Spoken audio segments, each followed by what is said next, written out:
Hey YouTube, Real Mud Dog here.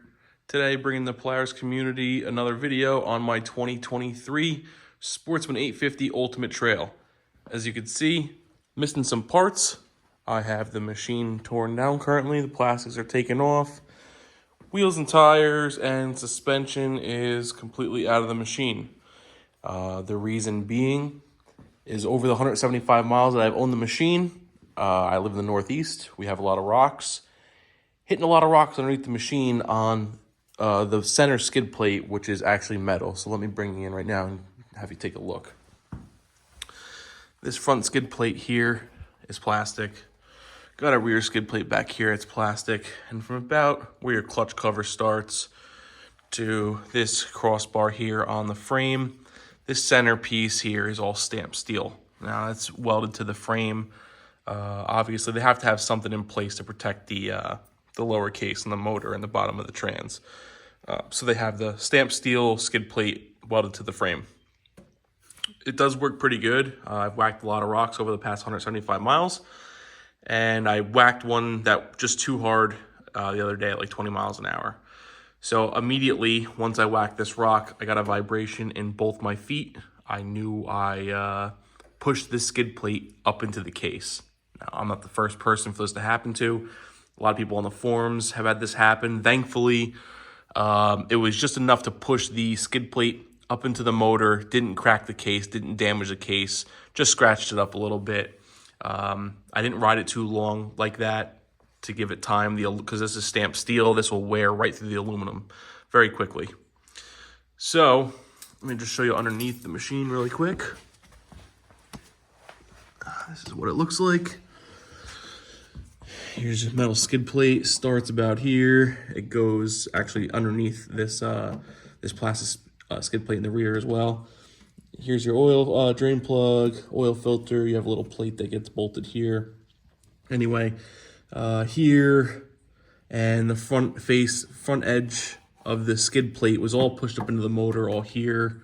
What you do, the fix for this, the easiest way me and my neighbor found, take a huge, long, flat pry bar, get it up on this plate, and use the frame as leverage and bend this plate back down off the motor. Get in here, come in from the side, bend it down from the oil filter housing, get it in here, bend it down from these access holes for the oil. And then also what you can do is you can take a metal bar and put it on top of here and use a sledgehammer and try to smash the metal down to get it away from the motor as well, wherever it's making contact. If you look underneath the motor, I can see daylight underneath the whole thing. There's a gap now. So this problem's fixed. I don't have to call the insurance company and get a new frame. I mean, if this happens again, God forbid this happens again, you know, and I damage the motor, that's a different story. Also, I slid off onto a rock, this is the bottom of the foot pegs. This is foot pegs holders on the frame. This was smashed up and pushed back about 2 inches. I hammered these back into place, so they're good to go. And below your footboard, there is this is called a foot pad. This goes below your footwell. This was cracked and deformed a little bit, so I ordered a new one of these.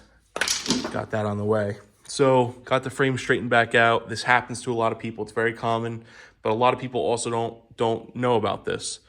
So I'm just trying to get the information out there. If this does happen to you, if you immediately once you hit the big rock, you'll feel the vibration from the motor into the frame under your feet. Shut it off, get it home, and or get it somewhere where you can get a big pry bar and get it off the motor as soon as possible so you don't wear through the aluminum case. All right, and you say, oh, why don't you just get a skid plate? I don't run aluminum skid plates. I like to run plastic. And all the plastic options, I mean, I saw one from Iron Baltic that looked okay, but I plow with this machine, and the Polaris plow hooks into the frame. All the skid plates that are aftermarket for this do not have the ports for the plow mount.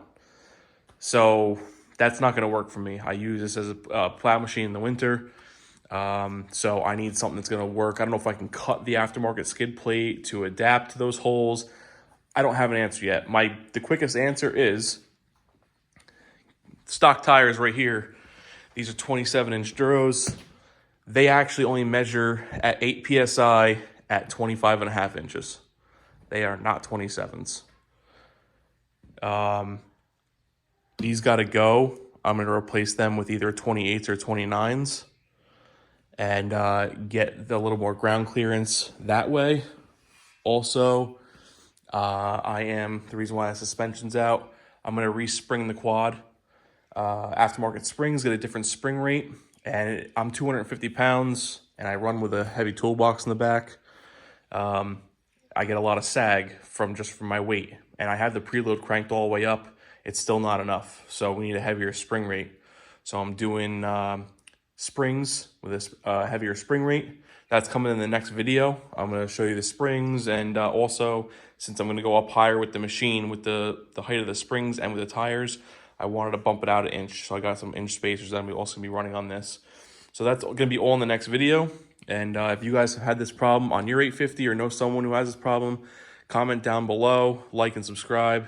And I have more videos coming, mostly technical videos or how-to videos on the Sportsmans. So we'll see you again on the next one, and have happy riding.